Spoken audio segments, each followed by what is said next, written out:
এই ফলটা দেখতে কিন্তু একবারেই বাংলাদেশের একটা ফলের মতো, কিন্তু এটা কিন্তু বাংলাদেশের কোনো ফল না, বাইরের দেশের একটা ফল। তো যাই হোক, স্বপ্ন থেকে নিয়ে আসছিল কিনে এই ফলটা, আর ওই যে ওদিকে কিছু ফল।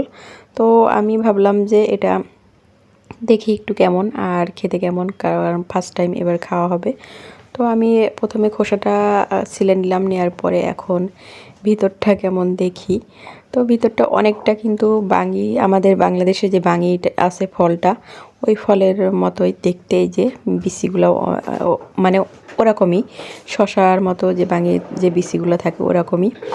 তো এটা কিন্তু খেতে আমার কাছে মনে হচ্ছিল একবারে পেঁপের মতো, পেঁপে যেমন কসকস করে ওরকম টাইপেই। তো যাই হোক, এই যে আমি অর্ধেকটা পরিমাণে কেটে একটু হলুদ নিয়েছিলাম, দিয়ে সামান্য অর্ধেকটাই এভাবে দেখা জাল যাচ্ছে করে অনেকটা তারপর হয়ে শুকনা গিয়েছিল। মরিচ দিয়ে এই ভর্তাটা মাখলে অসাধারণ।